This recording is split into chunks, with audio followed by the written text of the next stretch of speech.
Ladies and gentlemen, it is our pleasure and my honor. Please join me in welcoming to the Valley of State, Valley of the Sun, Mr. Moeed Pirzada.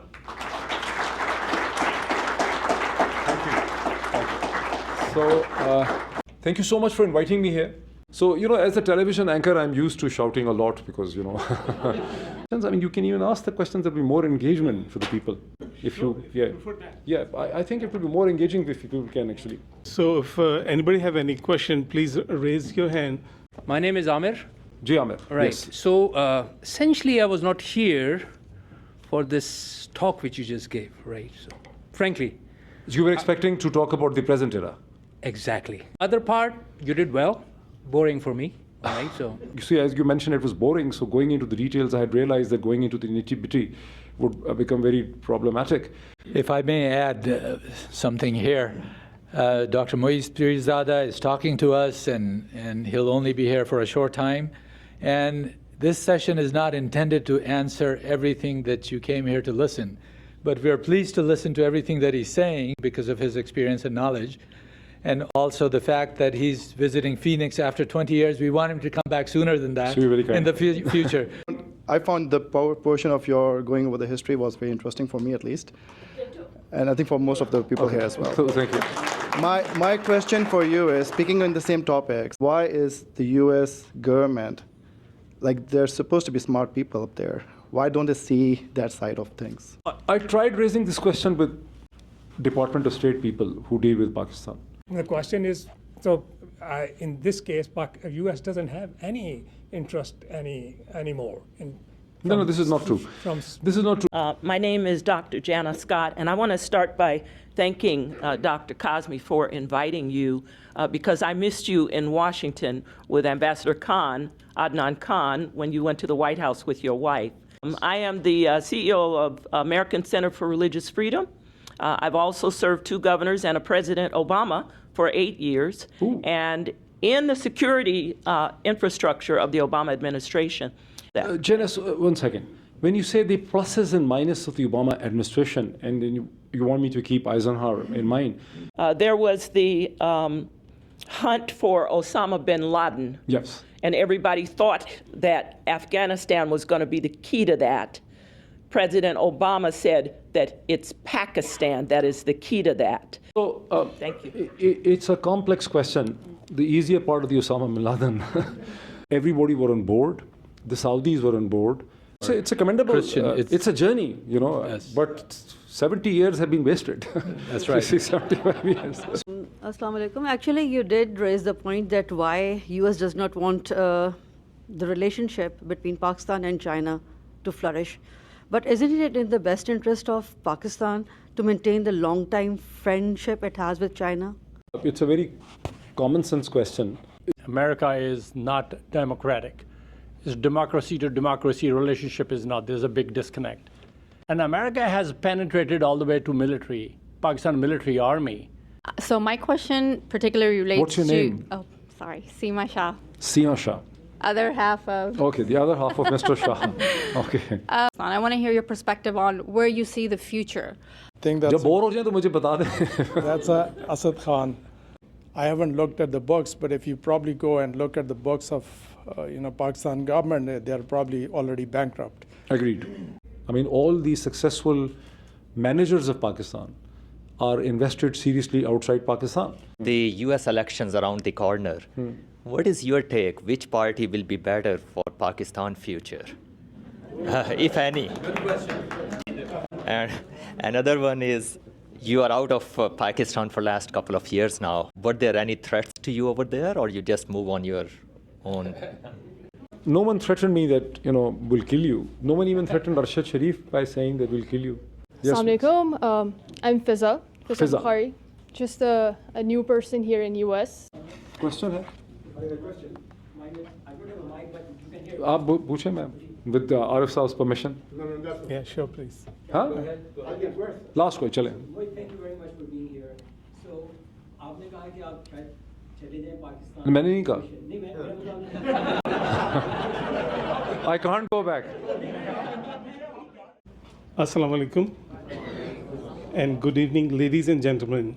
My name is Numan Khan, and I will be your host and MC for this evening. On behalf of Arizona Political Election Committee, I would like to welcome all of you. It's a great honor for us. At this time, I would request you to please rise for the national anthem of USA and Pakistan.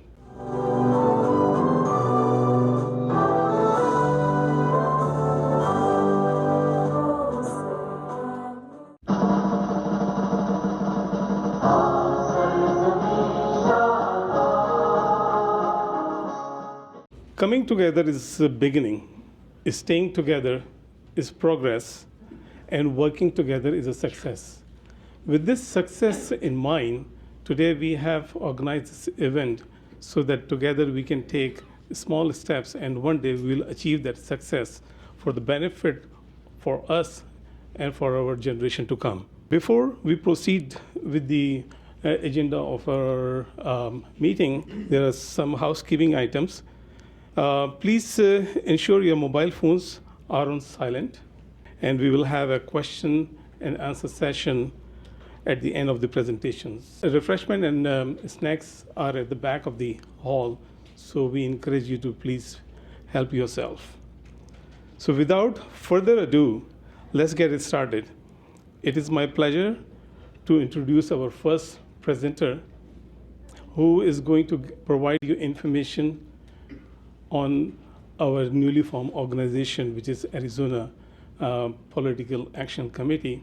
He's going to give you some information on the vision, mission, and the goal. So please help me welcome our own Dr. Arif Kazmi.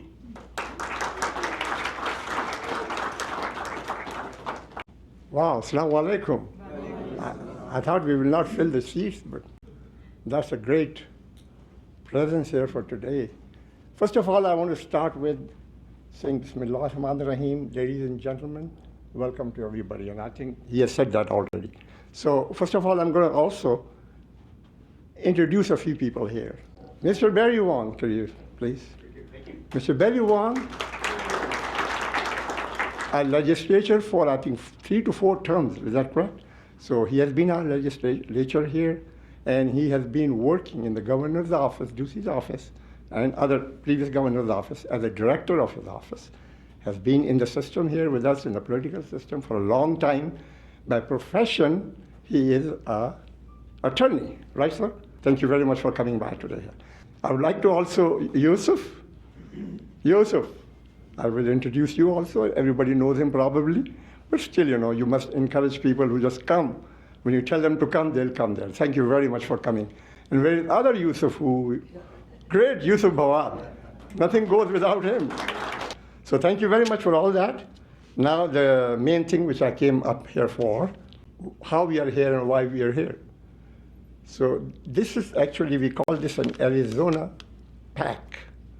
Arizona PAC is Arizona Political Action Committee, PAC.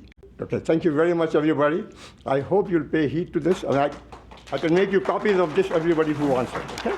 Thank you. Thank you, sir. Thank you very much. Thank you so much, Kazmi Saab, for great insight and good information. I hope everybody understand the information, and plus, if you have any question about that, we'll talk about that later as well. Now it's the time for our next speaker, and I know you all are eagerly waiting for him. He's our chief guest, and he's a prominent Pakistani British political commentator, anchor, and blogger. He has interviewed global leaders, important decision makers, including US Secretary of State Hillary Clinton, current and former Prime Minister of Pakistan, Shehbaz Sharif, Imran Khan, and Benazir Bhutto. He also interviewed former political candidate and Arizona Senator John McCain, Ambassador John Bolton, British Prime Minister David Cameron, President of Afghanistan, President Karzai, and former US Chairman Joint Chief Mike Mullen, and Ambassador Holbrooke, among others. He has written extensively for Al Jazeera, Khalij Times, The Dawn, The Tribune, Guardian, and Global Village Space. In the US, he has been guest speaker at Harvard, Georgetown, George Washington, Columbia, University of Florida, and in Pakistan at leading institutions such as LUMS, NUST, FAST, SDPI, Jinnah Institute, Foreign Services Academy, Civil Services Academy, National School of Public Policy, Foreman Christian College University. He was a Britannia Chevening Scholar at London School of Economic and Political Science and later studied international relations at Columbia University, New York. He is a member of the International Institute of Strategic Studies, London, Royal Institute of International Affairs, Chatham House, London, Royal United Services Institute in the UK, and a distinguished visiting faculty member at NDU, National Defense University in Pakistan. He has a following of more than 5 million across the globe on various social media platforms, including Twitter, YouTube, and Facebook. Ladies and gentlemen, it is our pleasure and my honor. Please join me in welcoming to the Valley of State, Valley of the Sun, Mr. Moeed Pirzada.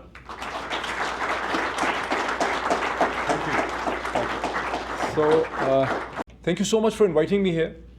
It has been very interesting. I came to this valley, this Arizona Phoenix, after almost 20 years. In last 2003 or 4, I and my wife had a road trip from New York all across the United States to Los Angeles. And we did stop in Phoenix after visiting the Grand Canyon. But it was pretty late in the night, and then we left very early. And today, Dr. Safdar and his wife, Dr. Zahida, were very kind to show me around. Thank you so much. So thank you so much to Arizona Political Action Committee for a very generous introduction, sir. Thank you so much. To Arif Kazmi Sahab, and to all of you once again. Now, today we should have been talking about the US politics because Donald Trump got convicted by a grand jury rather than Pakistan. But coming to the Pakistan, the topic that has been decided between Arif Kazmi Sahab and me was to look at the wavering US-Pakistan relationship from its inception. That's from the very beginning. So when I mean, US-Pakistan relationship has been a subject of great interest to me throughout my life. This was also an interest at Columbia University where I did my international relations. So, as a television anchor, I'm used to shouting a lot because, because sometimes the speaker system is not working. So I'm pretty much used to.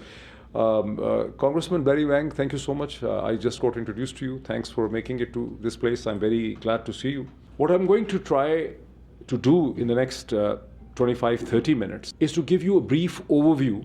And also when I look at this room, in these 5 rows, I can see almost 70 people, more than 70 actually. And if we take an average experience of 30 years of professional experience, life experience, some of that in Pakistan and most of it that in the United States, you can easily say that we have 2,000 years of experience in this room of looking at US-Pakistan relationship, people who have been interested in that relationship. So I'll be very interested to hear out your questions and to respond to them. But before we actually go to the question answer session, I would like to give you a very quick, brief overview, which are almost like 6-7 phases of that relationship. This relationship, but one sentence if I can define the relationship from 1947 to 2024. From United States lens, it has been a relationship of geostrategic significance. Starting in 1950, it was Soviet Union and the containment of the Soviet Union. So it was the United States was looking at Pakistan from a geostrategic lens. And Pakistan was always looking towards the United States from a security lens. Though it has more or less the same, but it has sort of changed.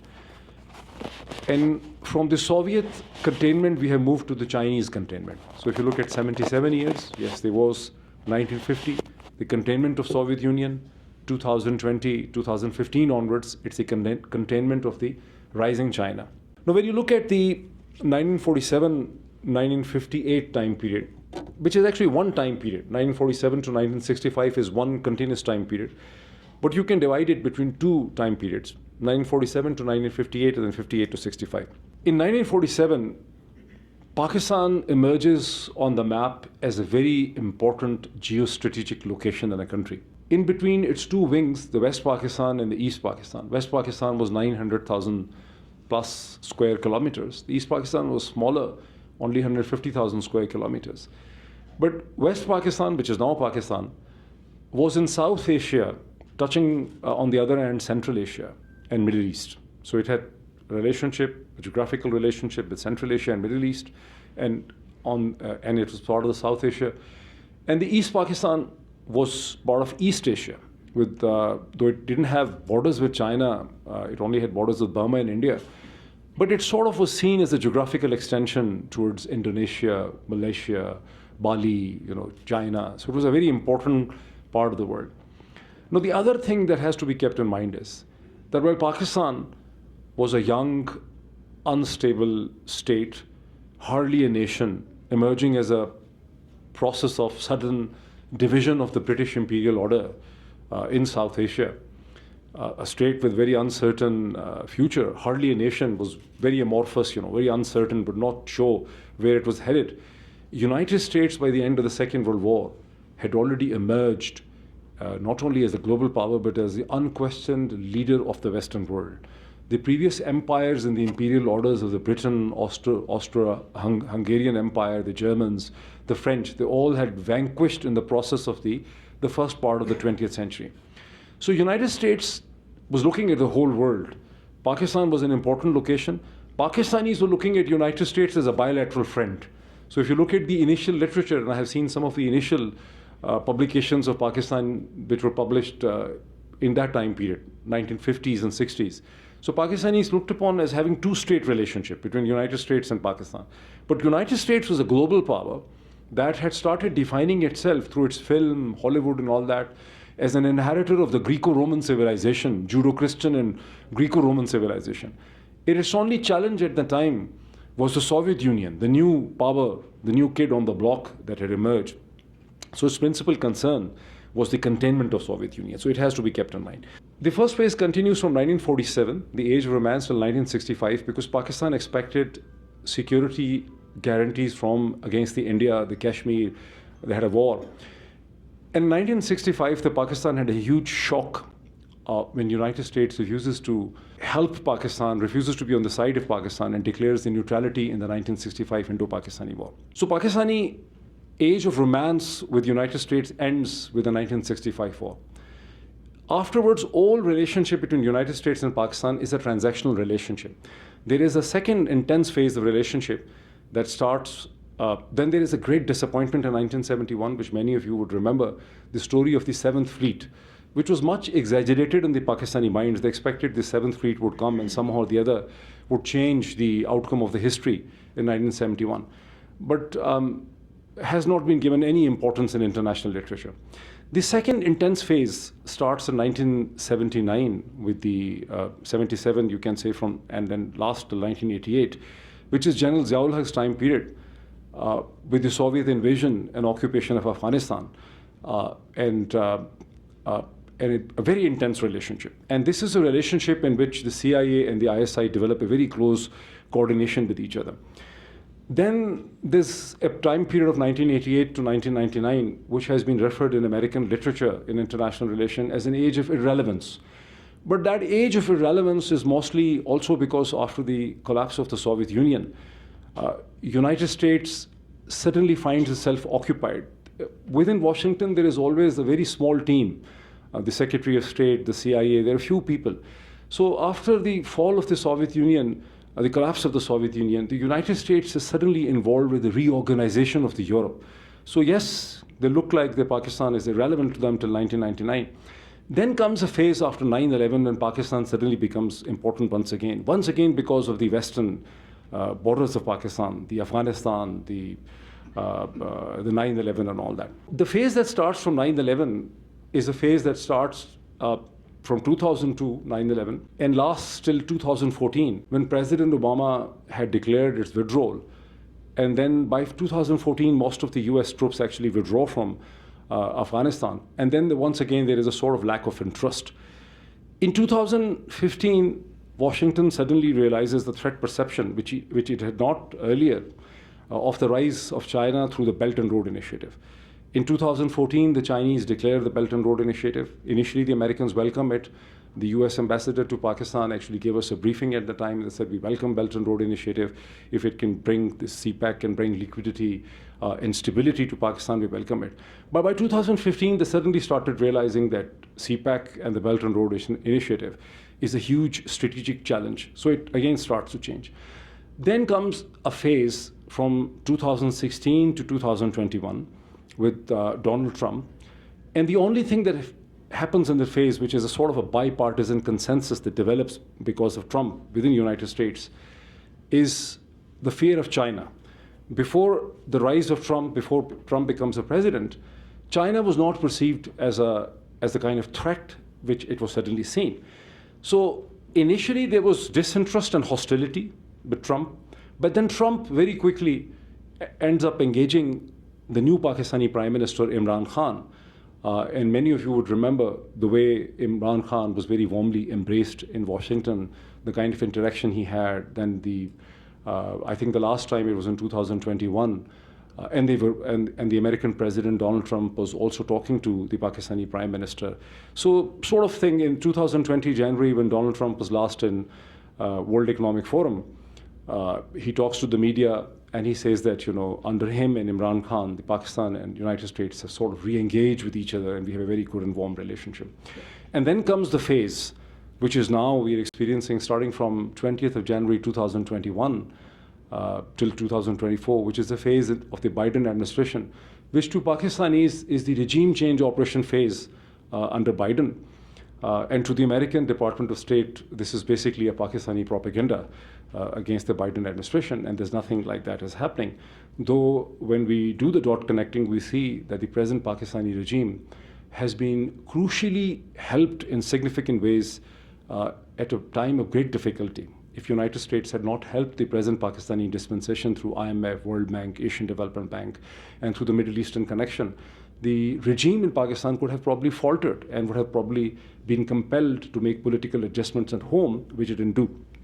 But I just wanted to quickly say through it, I want to come to the phase that is actually the defining phase of the US-Pakistan relationship. Every phase which I have mentioned that followed afterwards followed from that phase. And that is the phase that starts in 1950 and ends in 1958. What happens in that phase? There are certain very interesting personalities we come across that phase. In the Pakistani Prime Minister Liaquat Ali Khan visits United States in 1950. This is an unusual visit. This is a 23-day state visit. You generally hear of a state visit for 2 days, 3 days, 4 days, 5 days, but this was a 23 days long state visit in which he comes and lays the foundation of a relationship. And then there are a series of visits by Pakistanis and Americans to each other. Some characters emerge, very important characters emerge in this phase. One American character to which Congressman Barry Wang would be very familiar is John Foster Dulles. John Foster Dulles is a very important character in US history. His brother Alan Dulles was director of the CIA. He played a very important role in the formation of United Nations, the documentation of United Nations. He was a man of great alliances. He played a very important role in the creation of North Atlantic Treaty Organization, commonly referred to as NATO. He was a man who was the architect of American involvement in the Vietnam War, in the sense that he first sided with the French. But he, in case of Pakistan, he was the architect of the SEATO, the Southeast Asia Treaty Organization. Prime Ministership between 1953 to 55, that Pakistan enters two crucial arrangements or alliances with the United States and with the Western world. So SEATO was made with a clear, open design of containing the Soviet Union and the Soviet expansionism. Then immediately afterwards, in February, Pakistan joins another arrangement, that is CENTO, Central Treaty Organization. Now, Central Treaty Organization was also inspired by John Foster Dulles. The member countries were only 5: United Kingdom, Pakistan, Iraq, Iran, and Turkey. It was also called as Baghdad Pact. This was the time period given direction by John Foster Dulles from Washington that establishes a relationship between Pentagon and the Pakistani military. And from Pakistani side, it was an age of romance against India for Kashmir, for security. From United States point, it was the containment of the Soviet Union. But the relationship that the United States Pentagon and Department of Defense develops with the Pakistani military, that becomes the defining relationship between the United States and Pakistan. That was one time in which United States helped Pakistan try a serious attempt to resolve the Kashmir dispute. Otherwise, all the expectations of the Pakistani military from that age of romance, that the United States would be able to help them settle their relationship with India, were not successful. So after the end of '65, whatever happened between Pakistan and the United States was a transactional relationship that happened for a cause. So the cause was throwing out the Soviet Union from Afghanistan. So there was a relationship for 10 years. Soviet Union left Afghanistan, the United States lost interest. After 9/11, it was once again the problem in Afghanistan. The United States was present over there. United States forces left in 2014. US lost interest in it.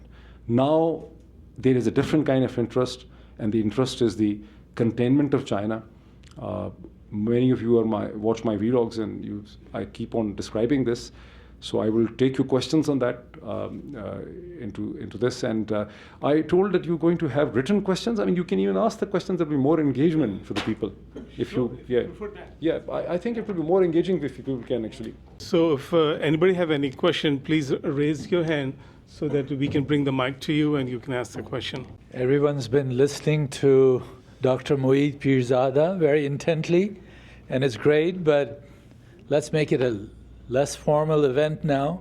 Yes, the formal part is done, so instead of actually writing questions, you can all ask of a us question, are introduce yourself. friends here, so relax and ask questions. Yes, There's please. already a question here on the first. State your name and there's ask. one. Yeah, Dr. Saab, thank you for coming in, first of all. All right, appreciate it. You're traveling all the way from Washington.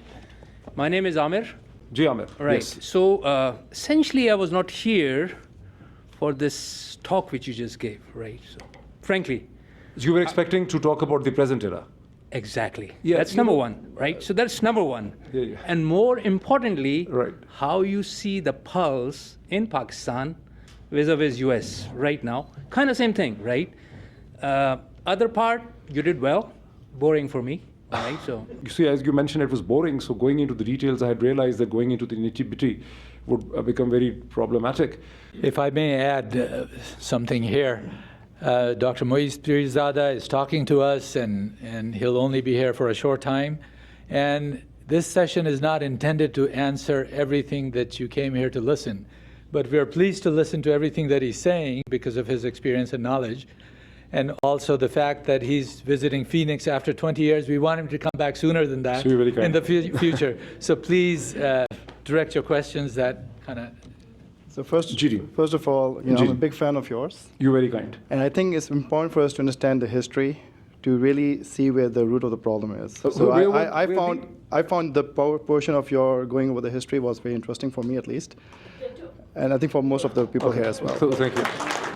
My question for you is, speaking on the same topics, where do you see the resemblance between what happened in Iran, where the US, I guess, was engaged with the Shah of Iran? Right. Maybe from a military perspective. I don't have the history aspect of this, but in the end, they lost Iran, in a sense, right? Aren't they not concerned about not engaging with the people of Pakistan, where most of the people in Pakistan are seeing how this current regime is being supported by the US? And why is the US government, like, they're supposed to be smart people up there, why don't they see that side of things? What's your name? Mubashir. Mubashir, thank you. I tried raising this question with Department of State people who deal with Pakistan.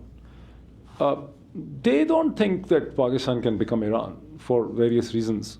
I think their analysis is this, that Iran was an ancient nation state, the Persian Empire, very integrated nation state. And they very openly say off the record that how do we really deal with Pakistan? They think that whatever we have to get from Pakistan, that is only possible through the military. So they don't want to offend the military. I mean, of course, they don't admit that we're responsible for the regime change. But they say, look, we have to deal with the military. Military is the one, if we have an issue with India, we have an issue with Afghanistan, we have an issue with Iran, we have an internal problem in Pakistan, instability, sectarianism, religious problem, whatever. Military is the point of delivery. So tell us which political party can deliver. I mean, it has always been like this. So this is what their understanding is. G. Dobbs. My name is Nadeem. So my question or comment is sort of segues from your last comment that now America sees Pakistan because they don't worry about containing Soviet China. Sunni. It's China. From Soviet Union to China. It's China. So in my perspective is U.S. Pakistan doesn't serve any purpose to contain China. Otherwise, the creation of Quad, which is serving, I think that is what they are trying to do, the Quad they created to contain China. And Pakistan is in fact contrary to playing a role, it is a sort of thorn, it's a problem in containing China for America, for the United States. Okay. So what's the question?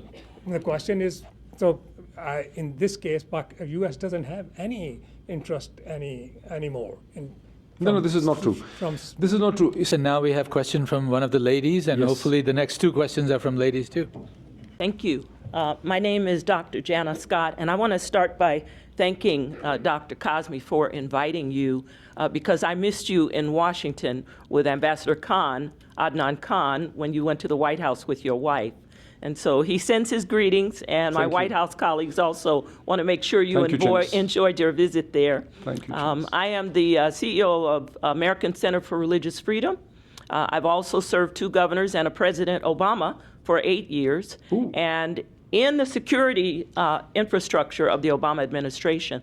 And so my question is twofold. Number one, if you would just comment briefly, I mean, you kind of skipped over that era, and I was really interested in the historical part, particularly the defining era because of President Eisenhower's warning about the rise of the military-industrial complex. Yes, a lot of us saw that as reflecting on the United States, but it really reflected on the United States' relationships with other countries, which we're seeing today in Pakistan.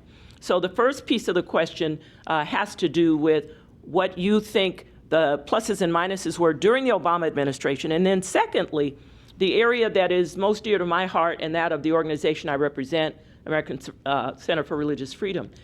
And I think Dr. Kazmi kind of mentioned it when he got up there and talked about the importance of involvement of these folks in civic engagement.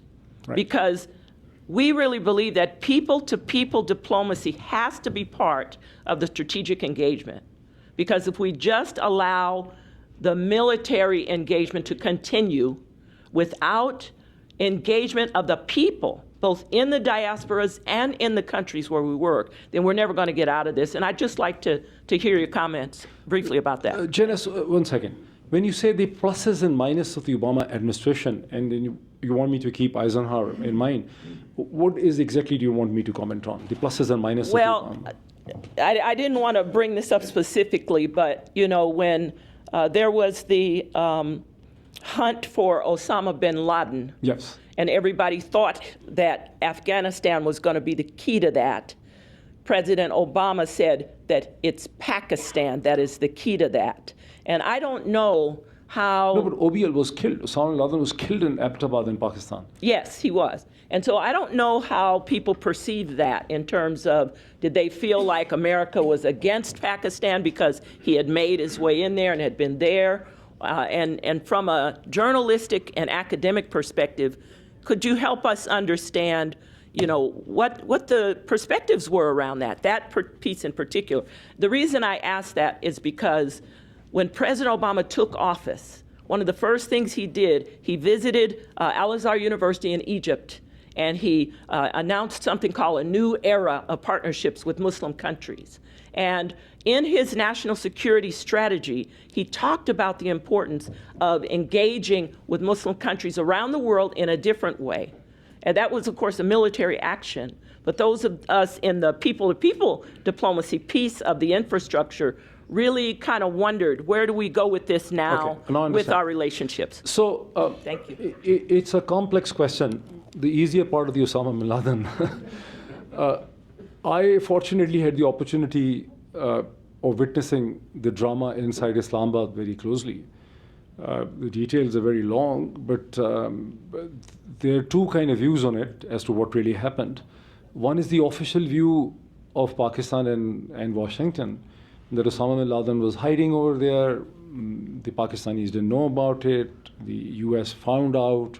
US took the unilateral action, but it was very good. They came, they killed him, and they buried him in the sea, and this is how it happened. Now, I don't know whether you have read the book by Seymour Hersh, The Killing of OBL, The Killing of Osama bin Laden, which was initially a long piece which he wanted to publish with his own publication, New Yorker, and New Yorker refused, so he got it published at London Review of Books, LRB, but that was subsequently converted with expansion into a book with a lot of footnotes. What Seymour Hersh says with the help of CIA insiders is that Pakistan, Saudi Arabia, and Washington collaborated on the killing of Osama bin Laden. The Pakistanis and the Saudis had kept him to be traded off at some point.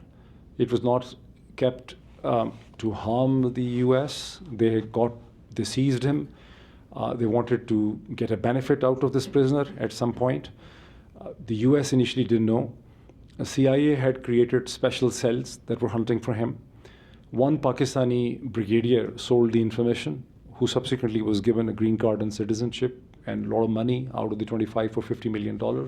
He lives very happily with a large farmhouse mansion somewhere, I don't know, close to Arizona or Texas, where? San Diego? He's living in San Diego? Yeah. So, I mean, like I told you, I mean, there are 2,000 years of experience in this room. So people knew about it.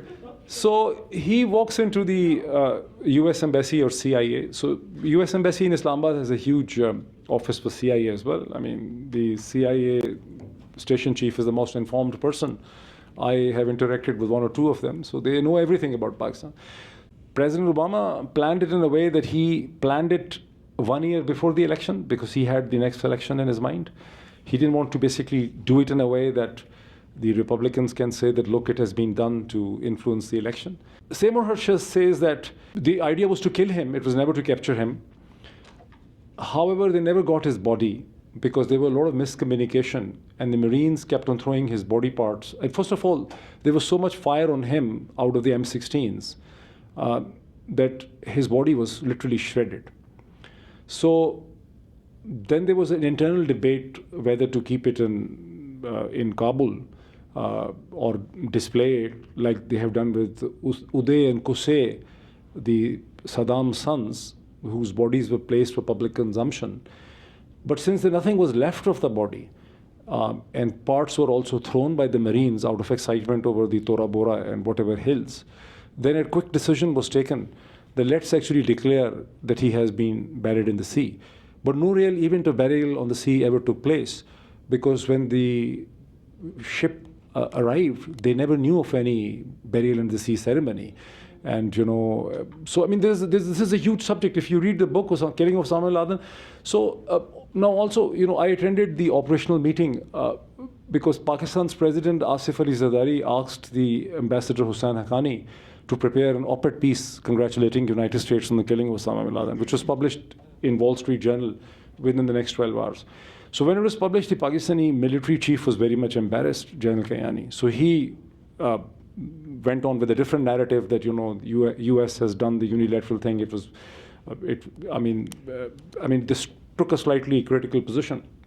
Then there was a meeting that took place in the GHQ with about 12, 13, 14 media people, including myself. There were some very glaring contradictions in the whole thing, because the U.S. helicopters or planes, whatever they came from a point in Afghanistan, and they traveled for literally 2 hours between the Afghan border and the Pakistani place in Abbottabad, right? Then one of their helicopter actually had a failure, mechanical problem. So they were trapped inside the place. Outside it was all a garrison, and the Pakistani military was there. If the Pakistanis wanted to intervene or interfere in the whole operation, they could have done at any point. It was simply not possible. You see, US and Israel don't go and do open operations in Iran because they don't have that kind of cooperation from the Iranian Revolutionary Guards, right? So I asked, or someone asked General Kayani, that where was the Air Force and everything? And General Kayani very sheepishly said, look, the Air Force was up, but I told them that, we have got our F-16s from the US, and they will definitely have something superior, and we will lose an F-16 or something. So basically, it was all a cooperative. It was a cooperative thing. The Pakistani military, the US invading team, President Obama's team, everybody were on board. The Saudis were on board. There were pictures that has been issued, which you can find on Google, in which everyone, including Hillary Clinton and Obama, they're looking like this on the military operation. According to Seymour Hersh, it was just like posed this way. It was all fake. Actually, that's one of the goals for Arizona PAC, or PAC Arizona, that we will try to include everybody from the community, and it doesn't matter whether you're Muslim or it's a commendable, Christian. It's a journey, Yes. but 70 years have been wasted. That's right. 75 years. So there was another question from one of the ladies here. Are you still Yes. wanting to ask that question, or shall we go back in the... She's asking. Okay. And I will take it next. Assalamu alaikum. Actually, you did raise the point that why US does not want the relationship between Pakistan and China to flourish. But isn't it in the best interest of Pakistan to maintain the long-time friendship it has with China? See, it's a good question. It's a very common sense question. United States was not always saw China as a threat. So Pakistan had an important role in the opening of China in 1970-71. When Pakistan smuggled the then Henry Kissinger as an envoy on behalf of Nixon administration, it was declared that Henry Kissinger has developed very severe flu and fever, and he's recuperating in Murray, but he was actually taken by the Pakistanis to China. He disappeared from Pakistan and went to China, where he met Mao and Zhou Enlai, right? 2 participants on Pakistani side told me that we explained to the Americans that we want to have good relationship with both US and China. I mean, we after all played the role. But the American interlocutor said, no, it's not possible anymore. You have to be either on our side or the other side. You have to be with us or with China. So what General Bajwa then did was, he made the chief, perhaps Britain played some sort of role in making him the chief as well, because Britain had a lot of influence in Pakistani decision making ever since 1947. Britain is seen as a very important country in Pakistan. Bajwa started saying this thing in 2019-20. The 4+4 dialogue was happening in 2014-19. So now I connect the dots, and I think that the Pakistani civil military bureaucracy, the military, tried its level in convincing the Americans that, look, we can be friends to both of you. And in the end, they realized that it's sort of not working, and we have to choose one side. So we'll take one more question here, and then I'll move to the other side of the room. So yeah.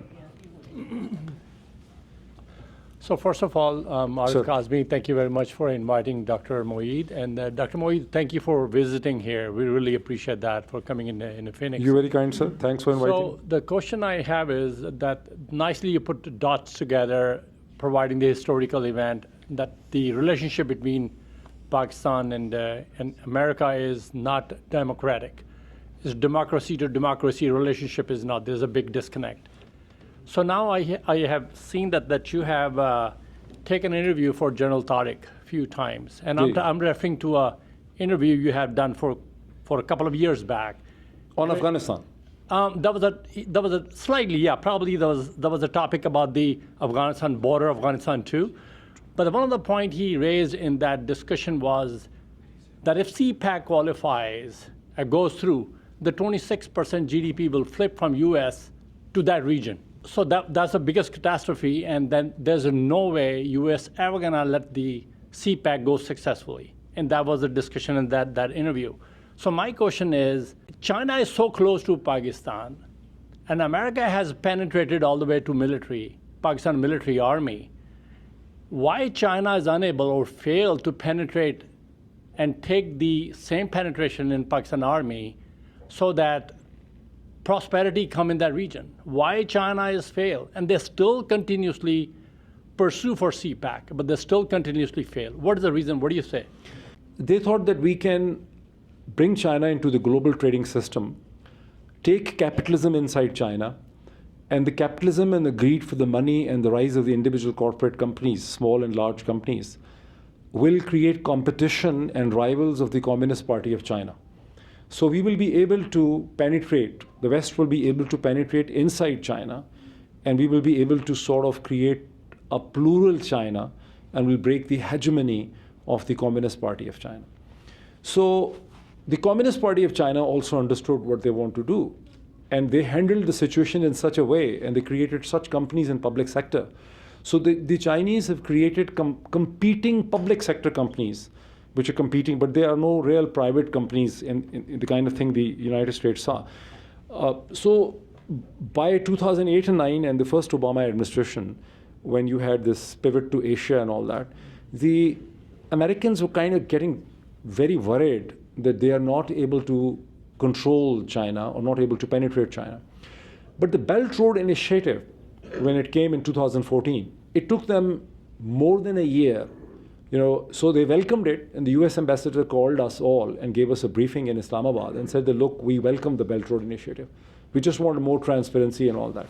But by 2015, I came here in Washington, and I met some people who had worked in Pakistan. And they said to me that now it is changing. Now Belt Road Initiative and CPEC is being seen as a threat. Because initially it was seen only as economic, but now it is actually being seen as geostrategic. Right? Now, the second question is very easy. You see, China doesn't have the soft power. China is trying to build up the soft power. I interacted a lot with the Chinese embassy. They were trying to invest a lot. They had a lot of money, but they don't have English. The global elite from the third world developing countries don't want to send their children for higher education. They want to send their children to Columbia, to Harvard, to Princeton, to Yale, to Stanford, to Arizona State University. And they want to retire in the United States or in London. These Arabs, Middle Easterns, Africans, they all see China from a different light. They don't see a future for themselves inside China. China is not democratic enough, not plural enough, not multiracial, multicultural, multi-ethnic in the same way the West is. So Chinese have a lot of problem in communicating with the world. Their power lies inside their large economy. But the Pakistani generals and civil servants cannot communicate with the Chinese very effectively. The Chinese have even kept the Muslim names in Pakistan. All Chinese CEOs have been given a Pakistani name to help facilitate the communication. But they cannot manage the communication. I have brought 2 editions for Chinese embassy on CPEC and Pakistan relationship. We had a lot of problem in communicating with the Chinese embassy officials and corporate world. We were looking for Chinese experts to talk to Pakistanis in English. But it was a huge crisis for Chinese embassy. Yes? Okay, with equal opportunity to ladies and accommodation, I'll definitely come back there because I know there are a couple of hands. So just a moment. Yeah. Yes, ma'am. So my question particularly relates What's your name? Oh, sorry, Seema Shah. Seema Shah. Other half of. Okay, the other half of Mr. Shah. Okay. So my question particularly relates to the future of Pakistan. I want to hear your perspective on where you see the future, because I feel like in some aspects we're kind of moving backwards. I see other countries, they're moving and utilizing technology, AI, and here we are. I feel like we're stuck in a dimension that we can't get out of no matter what we do. And every time there's a slight opportunity to move forward, to advance, we're kind of suppressed, whether it's through the military, through the elites, or, I don't want to name certain people in power, but as immigrants who have migrated to this country so that we can, family that we all have back home, we can better their future. But it's disappointing because we do what we can to help, but I feel like we're still moving backwards. So what are your perspective, given the state that we're in right now, as far as what the future may look like? So the future looks difficult because you have a population of 250 million people, and quality of life has gone down in the last 1 decade, especially in the last few years. 65% of the population is under 35 or 36, 37 years of age. There are no real plans and strategic direction for skill development. The skill development hasn't really happened. Poverty has grown. There is massive water shortage. The energy, they did the wrong contracts with the independent power producers on imported gas and imported oil from the 90s, which were basically driven by taking commission. Then the PPP government at that time, and then was followed by Nawaz, then followed by the Musharraf. So they have been doing those kind of wrong deals instead of actually focusing on the hydroelectric. It was the first time under CPEC that several hydroelectric projects were financed. And no one was prepared to, World Bank was not prepared to finance the hydroelectric projects in Azad Kashmir, because India would object to it, saying it's disputed territory. So Chinese were the only ones who came forward through their financial thing. And they brought the international capital for the hydroelectric projects. So a lot of strategic problems, population problems. The last 2 years have been extremely difficult. Unless this phase ends, there has to be some sort of political reconciliation between the major political party, Imran Khan's PTI, and Pakistani military establishment, which is not happening because they want probably, I don't fully understand what they want, but they have some terms and conditions. They're talking to each other through third parties, but it's not going anywhere. It's not reaching anywhere. So if Pakistan's sense of direction is corrected, Pakistan will find resources within Pakistan. It doesn't need resources by the diaspora or other people sending money and saying that, look, 3,000 children have been educated and so on. So I think you have to get yourself strong here. Yes, sir. Asad has a question. I think that's Asad Khan. That's a good segue because I wanted you to kind of address the economic side of things as well. You alluded to this. You said that U.S. is helping somehow to keep them from bankruptcy, because I haven't looked at the books, but if you probably go and look at the books of Pakistan government, they're probably already bankrupt. Agreed. And how they are doing it when you have debt payments of $25 billion due every year, they have no foreign exchange, they have no hard currency. The exports are down from 2 years ago. Remittances are down. Reserves were almost zero, just a year ago. So how are they actually managing to keep afloat in the face of this, total? I mean, and this is, they are not very transparent as well. They're not transparent at all. That's true. Yeah. So I mean, I don't know if you have any insights on that. I mean, no, I'm not exactly a finance person, but look at the political economy point of view that the Pakistani economy was in a very bad shape when the so-called regime change operation happened in the beginning of 2022. And many people within Pakistan, just like you're predicting right now, predicted, from people who are ex-bankers and businessmen and politicians that, this cannot last for 6 months and, whatever may happen. But they have lasted for more than two years plus. But what they're doing for the past now 10 years is, ever since the PPP government in 2008-9, they're actually giving them budgetary support. So every year, the World Bank gives to Pakistan's federal government at least $3 billion to $4 billion, at times even $5 billion every year, and as a budgetary support. And the Asian Development Bank also gives them $3 to $4 billion, right? And IMF programs helps Pakistan to raise more money from the bond market across Europe and wherever internationally they want to do. And they keep on raising the loans. Now, the ruling elite in Pakistan is not necessarily very Now, because one underlying assumption in your question is that you're placing yourself as a decision maker. And you think that the way you are concerned about Pakistan, maybe Asif Ali Zardari, Bilawal, Mariam, and Nawaz Sharif, and many generals are also as worried about Pakistan. And is this not what the assumption of your mind is? But if you look at their profile and the way they have invested outside Pakistan, I mean, all these successful managers of Pakistan are invested seriously outside Pakistan. Look at this Dubai unlocked or whatever recently, and they're invested in UK and other places. So all the important decision makers, whether they are someone like Kamran Tusori in Karachi, the major MQM people, or some of the top army people or others, none of them's real assets are in Pakistan. Pakistan is a playground for them. I mean, you see that Nawaz Sharif has no serious assets in Pakistan. He took away everything. He's heavily invested into London stock market. His son, Hassan Hussain, is running a huge real estate enterprise for the past 10, 15 years. I mean, they are invested into huge commercial plazas, buildings, East London, and so on. So they are not thinking the way you're thinking. I mean, they are biding the time, trying to extract more out of it. They think they can manage it. It's like Nick Leeson was the name of the bond trader who destroyed the bank, an old Baring Bank or something, you know. So when a trader is stuck, I mean, people who invest into the stock market, they keep on investing more in the hope that at some time, you know, they will turn around the investment. So these people with SIFC, for instance, the army chief said that by December we'll be able to raise $25 billion. He said that in June to serious Pakistani chief executives in Lahore and Karachi.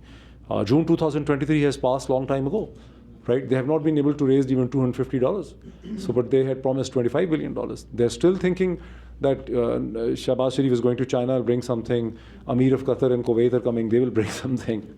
They expect that MBS was supposed to come on 19th May. He was supposed to give them something. So I think they're living on that hope. The hope is alive. The IMF is keeping them alive. Pakistani people getting more indebted. Yes, sir. So we are coming close to the session, but as long as you're willing to take questions and as long as we can take a few more questions and okay. You know, we have a question here. Yeah. Thank you, Dr. Moeed, for coming over. Sir.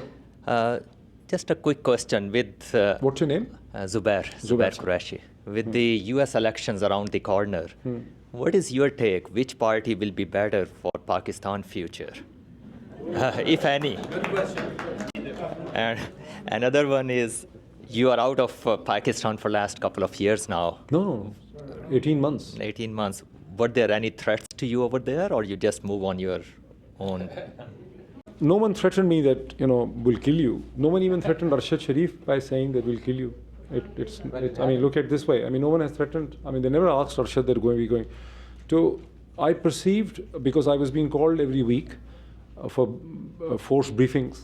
The plan, generally it works is this, that you get a call after midnight that such and such DG wants to see you. We want to brief you on something. And then you arrive there, you can't say no. They made you sit for several hours. Sometimes they brief you, sometimes they don't even brief you. They made you sit in a safe house for several hours, and then they say the chief has got busy or DG is busy, come next day, right? Yeah. So that's one hell of a harassment, right? So you sit over there, you can be served water and coffee and whatever. So this thing had been going on for quite some time. So when they killed Arshad, as long as they had not killed Arshad, and Arshad told me that he fears they will kill him. I thought he's just exaggerating. You know, I met him, the last time I met him, before he went for Dubai, I said to him that I keep on sending you text messages and calling you, you don't pick up.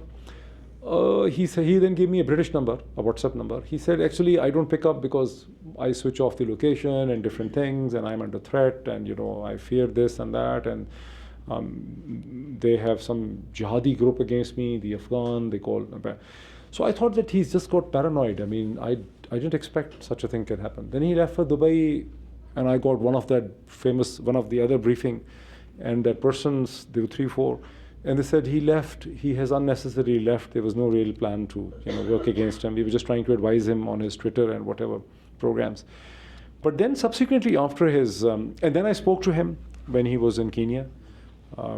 he was posing on the Twitter that he was in London, since I was a London citizen for so many years. So I saw his tweet. I said, "You're not in London. This topography around you is not London. This is not London. Where are you?"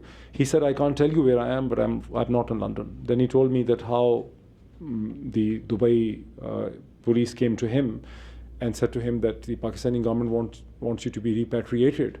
What is your issue? And he said, "Don't repatriate me." And he was desperately trying to come to US from Dubai or to UK. But I think given the influence of the Pakistani establishment on the US embassy and the British High Commission, they didn't give him the visa. Though he was a journalist in distress, and they should have given him the visa. And they said to him to go back to Pakistan to get the visa. So I found out all these details from him and from his lawyer. And when this thing finally happened, I realized I should leave for a while. I was not thinking of leaving forever. I thought when the chief will change, I thought this is all Bajua's anger. And when the new chief comes, my innocent view was this, that the chief will fix up the things. We always were told that every chief comes up and fixes up things. So I took leave. I had another job signed up in a very good contract. Like 3 million rupees net of taxes was not bad for me to go back. And this was the salary I was getting. I mean, I was getting that salary even when dollar was 100. So I was getting $30,000 net of taxes in Pakistan, right? So I could not think of leaving Pakistan, right, because of that dependence. So I thought that I should leave.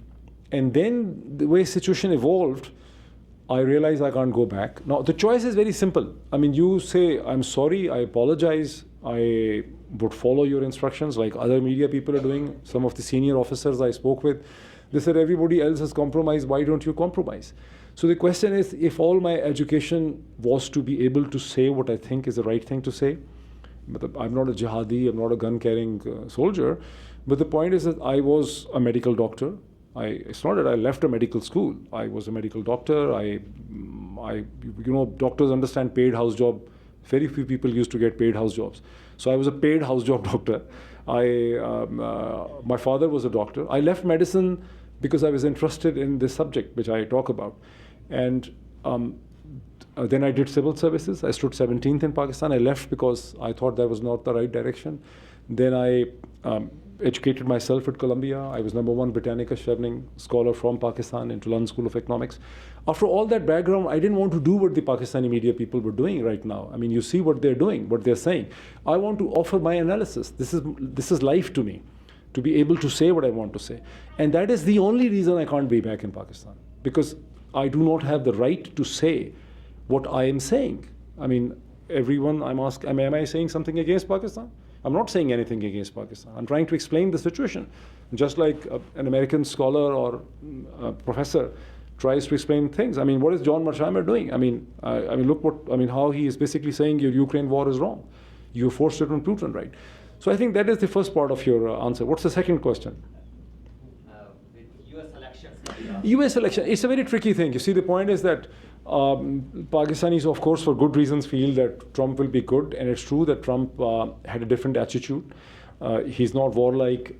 He developed a good rapport with Imran Khan. He didn't want to interfere into the Pakistani politics. He was actually not interfering in any politics in the world.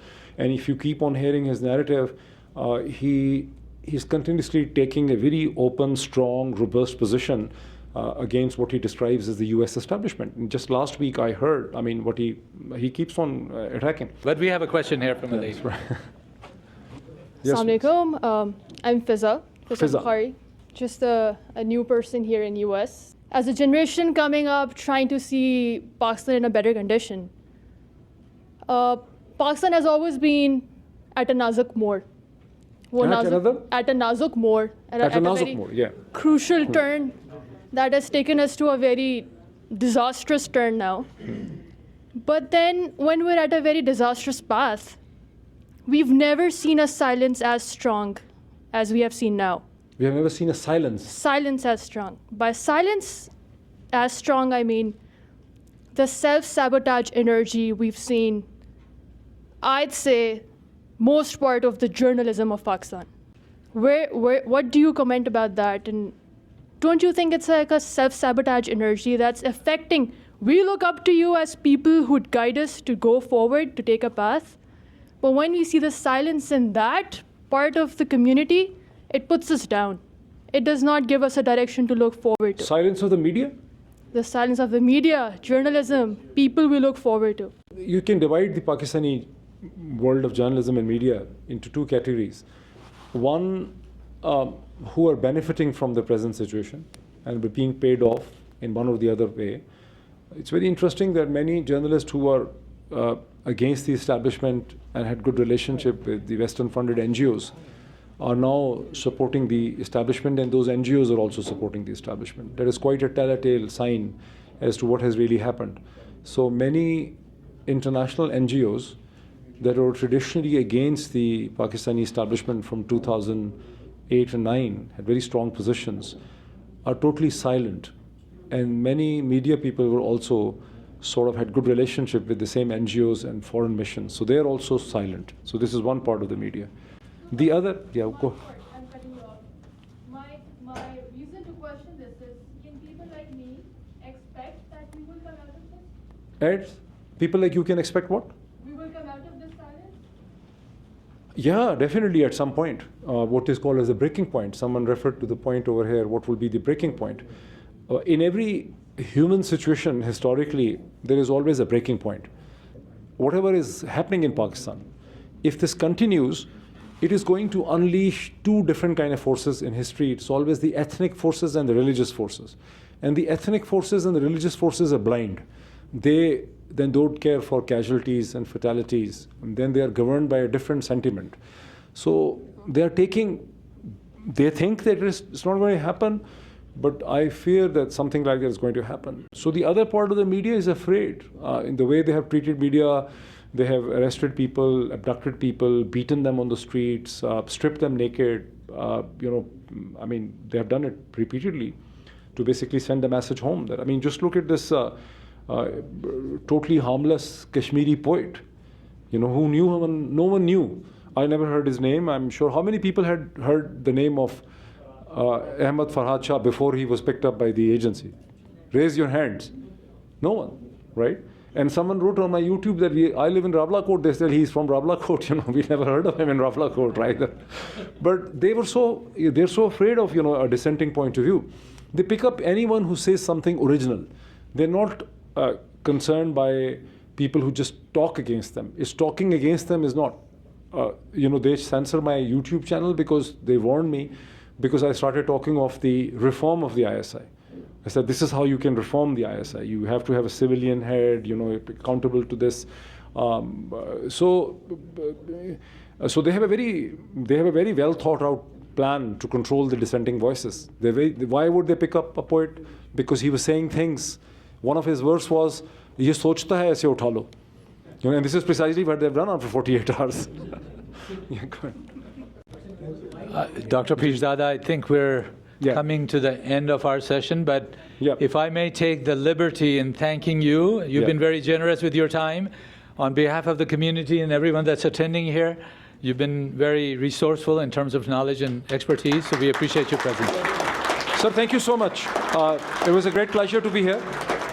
It was a great pleasure to be here, and thank you for inviting me here. Thank you. Question? आप पूछें ma'am, with Arif Saab's permission. Yeah, sure, please. Huh? Last question, चलें. Thank you very much for being here. So, आपने कहा कि आप चले जाएं पाकिस्तान. मैंने नहीं कहा.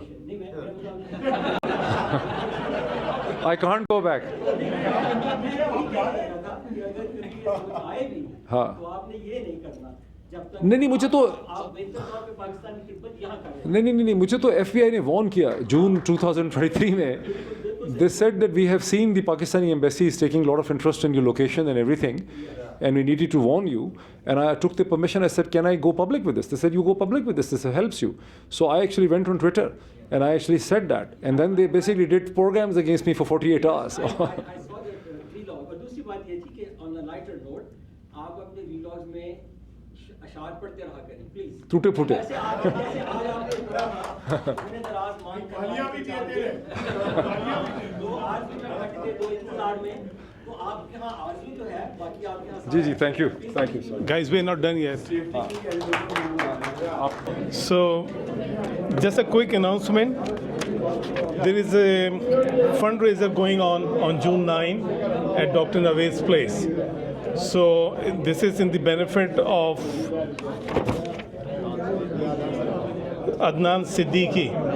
Imran Siddiqui, yeah. So if you guys are interested, please contact Naveed Khan, and that will be on his home. Thank you so much.